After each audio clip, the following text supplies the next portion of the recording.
देखिए, ये केवल आईवास है लोगों को ये बताने के लिए। देखो, भारतीय जनता पार्टी में लोग आ रहे हैं ये बताने के लिए वो इस प्रकार से। अब जैसे अनुज शर्मा है, कौन नहीं जानता, पिछले कितने चुनाव में अनुज शर्मा भारतीय जनता पार्टी प्रचार किया है ना। उसकी दोस्ती किसके साथ थी ये सभी जानते हैं। यदि वो भारतीय जनता पार्टी में शामिल हो गया तो बताने के लिए भारतीय जनता पार्टी में शामिल हो गया था तो उन्हीं का, और कुछ समाज के पदाधिकारी शामिल हुए। तो समाज जो आदमी किसी दल में नहीं है वो शामिल हुआ है, कोई दल छोड़ के तो नहीं आया है। तो सदस्यता मतलब 10 लाख सदस्यता बाद भी छूट गया था लगता है। और कोई सवाल? आप तो भरोसे का सम्मेलन कर रहे हैं, दौरे पे आने वाले हैं 22 जून को अमित शाह। नड्डा जी को भारतीय जनता पार्टी खुद गंभीरता से नहीं लेती।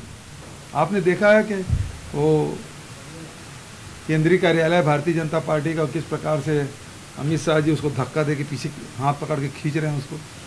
तो नड्डा जी को ऐसे भी कोई गंभीरता से नहीं लेते, और उसके बयान को हम लोग भी गंभीरता से नहीं लेते। और उसके जब से वो अध्यक्ष बने हैं वो अपने प्रदेश में हरा दिए अपनी पार्टी को, और फिर उसके बाद अब कर्नाटक भी हो गया है।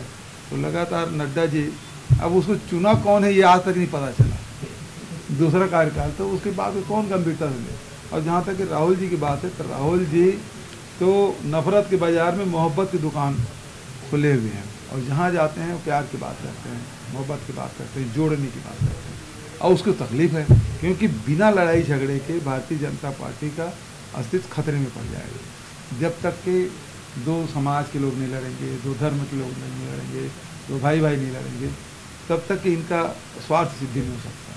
ठीक है, आखिरी लाइन ज़्यादा अच्छा रहा। मैं तो अभी बस्तर गया था तो वहाँ कहा जा रहा था कि प्रधानमंत्री जी आने वाले हैं। उसके बाद जब यहाँ आए तो पता चला गृह मंत्री जी आने वाले हैं, और आप बता रहे हैं कि नड्डा जी आने वाले हैं। तो भाई चुनाव नज़दीक है तो आएंगे ही हैं, केजरीवाल भी आने वाले हैं। और चुनाव है ना भाई, सब आएंगे। तो 4 महीने अभी घूमेंगे छत्तीसगढ़, जो बदला हुई छत्तीसगढ़ है उसको देखेंगे। इन 4.5 सालों में जो हमने काम किया है किसानों से। देखिए, ये जो आरोप लगा रहे हैं तो टीएमसी उसके जवाब देने के लिए वो सक्षम है। और यहाँ तक कि बालासोर जो दुर्घटना हुई है बेहद दुर्भाग्यजनक है। जो रेल मंत्री ये कहे कि 1 किलोमीटर पहले से जानकारी हो जाएगी यदि कोई दूसरे तरफ से ट्रेन आ रही है, कवच, तो कवच तो छिन्न भिन्न हो गया, और इसमें 300 लोगों की जानें चली गई, 900 से अधिक लोग घायल हुए। और अभी तक के वो कवच अभी सीबीआई जांच कर रही है। तो कवच के बारे में भी जांच करेंगे क्या, उस जांच के बिंदु में ये भी शामिल है कि नहीं है। और इसमें जो अभी तक के भारतीय जनता पार्टी की केंद्र सरकार के द्वारा केवल ऑर्नामेंटल सुधार करने का काम किया, मतलब प्लेटफॉर्म चमका दो और वंदे भारत ट्रेन चला दो, लेकिन ज़रूरत की जो चीज़ें हैं वो तो बंद पड़ी। छत्तीसगढ़ में 24 ट्रेनें बंद हो गई, और केवल कोयले वाले ट्रेन है, गुड ट्रांसपोर्ट है, वही भरे लोग चलाते रहे हैं। इससे आम जनता तो तकलीफ में आई, क्योंकि वंदे भारत का किराया इतना है कि आम जनता उसके जेब के क्षमता के बाहर है। घोटालों की बारात भारतीय जनता पार्टी आज निकालने वाली 15 साल वाली बहुत लंबी लिस्ट है, यदि कोई छूट जाए तो हम लोग दे देंगे। सर, आप लोग आर्थिक सर्वेक्षण करा रहे हैं, वो केंद्र सरकार जो है डिजिटल जनगणना शुरू करने वाली है। मतलब कुल मिला के एक ही जनगणना नहीं होगी, दूसरा आर्थिक सर्वेक्षण नहीं होगा, योजनाएं बनेगी कैसे। भाई खड़गे जी, राहुल जी लगातार ये मांग कर रहे हैं, दूसरे विपक्षी दल के लोग मांग कर रहे हैं कि जाति जनगणना होना चाहिए।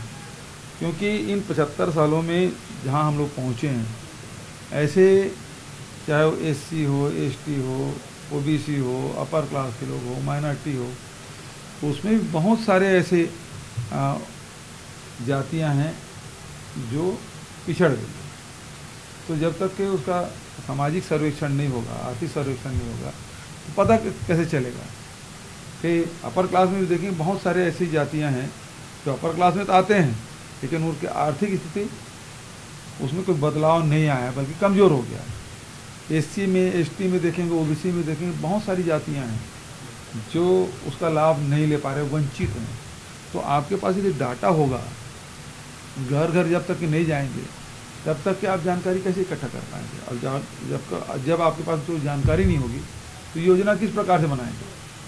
क्योंकि जैसे अब आवास के बाद खूब हल्ला कर रहे थे भारतीय जनता पार्टी को, हम लोगों ने कहा हम आर्थिक सामाजिक सर्वेक्षण करा देते हैं, और हमने कराया। हमारे पास अब रिपोर्ट मतलब सारे डाटा आ गए हैं, अब उसको व्यवस्थित कर रहे हैं, परीक्षण भी कर रहे हैं।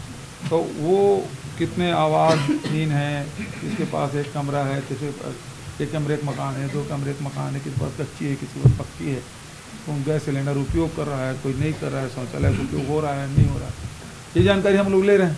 तो वो जब डाटा हमारे सामने कैबिनेट के सामने रखा जाएगा विभाग के द्वारा, तो उसमें फिर योजनाएँ बनेगी। तो जब हम 1 महीने के भीतर में पूरे छत्तीसगढ़ में कर लिए हैं, तो देश में क्यों नहीं किया जा सकता? तो उसको डिजिटल करने की क्या ज़रूरत है? डिजिटल में क्या पता चलेगा?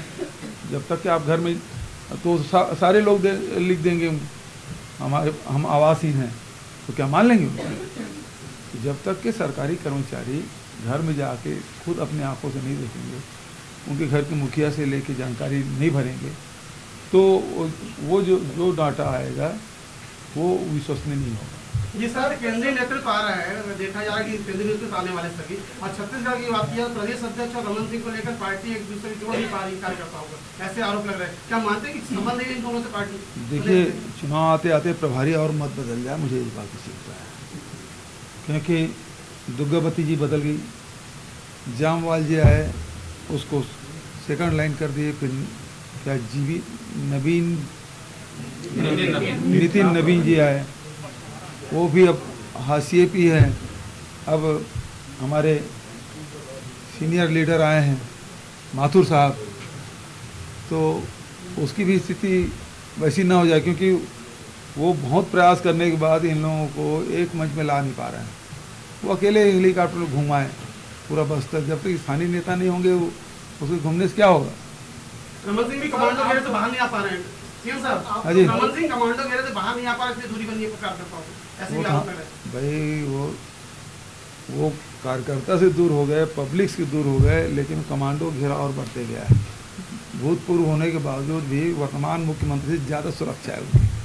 सर, आप लोग भरोसे का सम्मेलन कर रहे हैं, इसके ऊपर भारतीय जनता पार्टी बुद्धिजीवी सम्मेलन करने की तैयारी, जिसकी शुरुआत को रूप से हो रही है, जिसमें वो माथुर और उनके दूसरे दल के नेता, आप लोग जो योजनाएं, उसके बारे में कुमार विश्वास जी उज्जैन में कुछ बोले थे। सर,